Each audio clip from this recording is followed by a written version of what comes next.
Today, we're looking at Elixir's River Safari. Hi, I'm Adam, and I'm an ink guy. I get inks, test them, and share the results with you. Now, Elixir's River Safari is a green ink, and Elixir's kind of a funny ink to have to go find. You have to go order it from Singapore, and it comes in these neat little bottles. It's kind of nice, but you have to be patient. To make sure I have a range of experience with this ink, I do the writing samples. I put the ink into a different pen for a day. I then put it into a Noodler's Ahab with a modified flex nib to take my notes for this video. Now before we get to the writing samples, let's look at the sciencey bits. Up first is the chromatography. And I agree with Vita that I've learned a lot by doing multiple chromatographies. The one on the left is done the way it's supposed to be done. I put a line of ink down and immediately put it into water for 10 to 15 seconds. This ink has a lot of depth to its color. We really see this pink all the way across the bottom that pushes up. We see the green come in, and there's definitely yellows there and a very bright blue across the top. The one on the right, I let dry for 10 minutes before I dunk it into water. That pink is the same. The line looks a little bit darker. It looks a little more blended with the green, creating a brownish tone.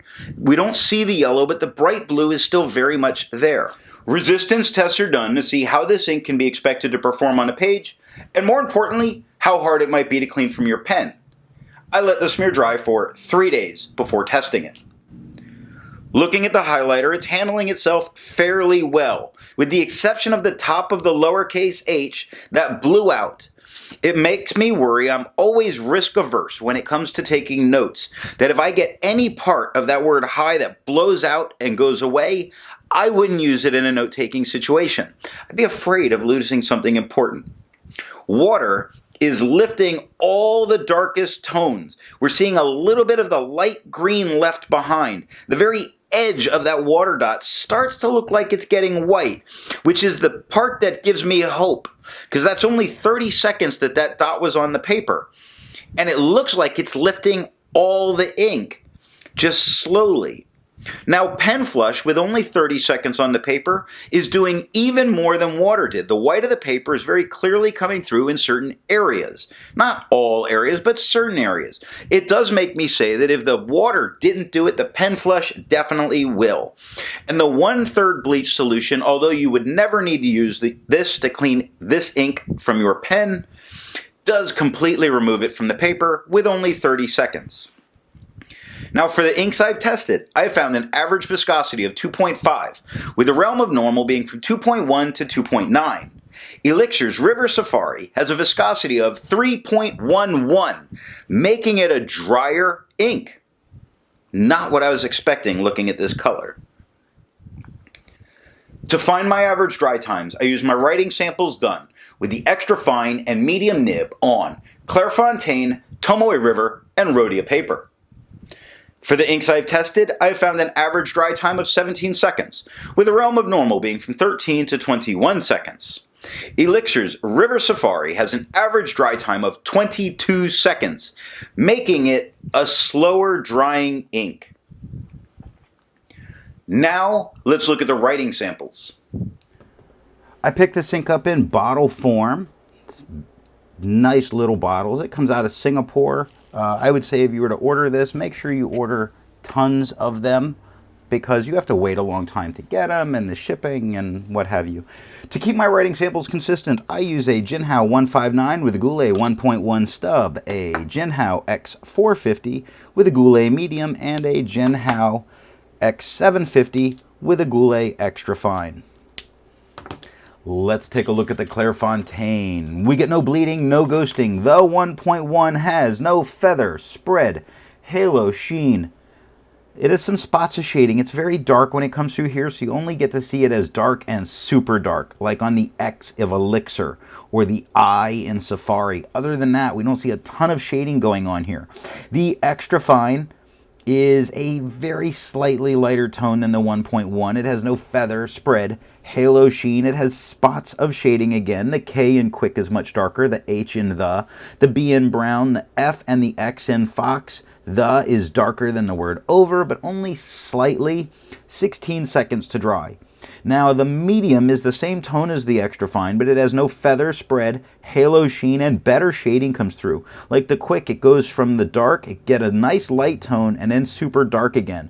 Brown is super dark, and in the W, it gets light and dark into the N. Over has some very nice light and dark and light and dark, but that's all we're seeing of it. 21 seconds to dry. The scrubby of the extra fine and the medium show us decent color variation.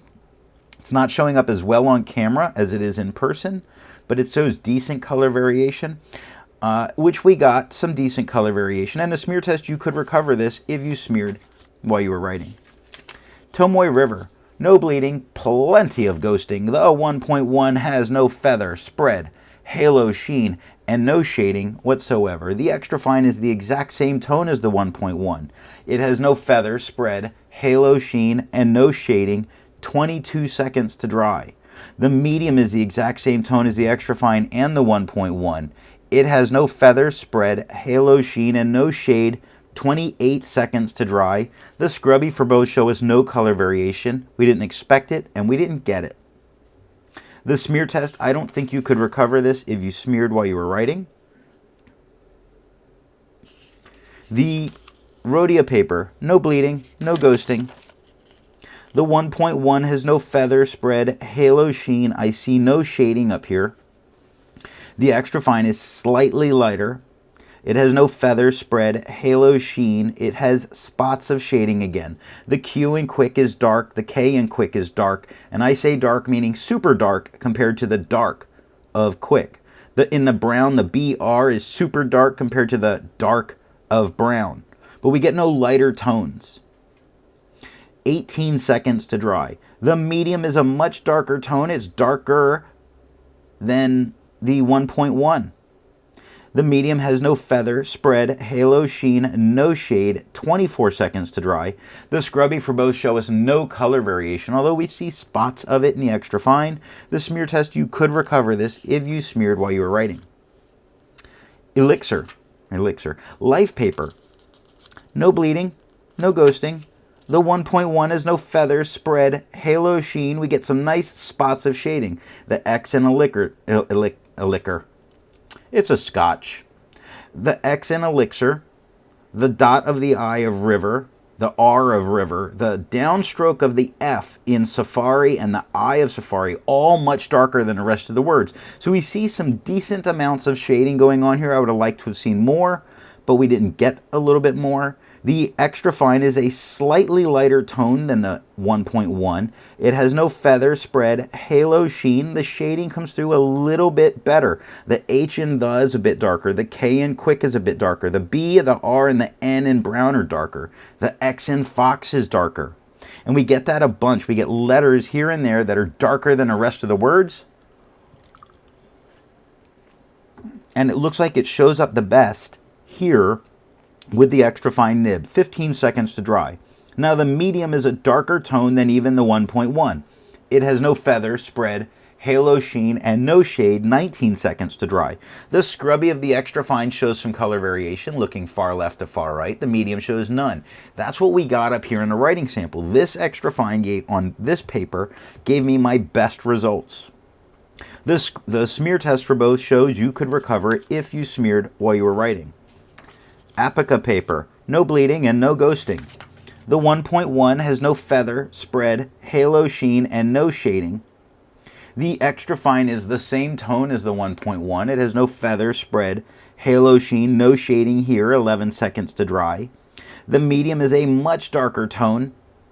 It has no feather, spread, halo, sheen, or shade. 15 seconds to dry. The scrubby for both show us no color variation. We didn't get any in the smear test. You could recover this if you smeared while you were writing. Franklin Christoph. Now we get some bleed spots with the medium. Now it's not bleeding through.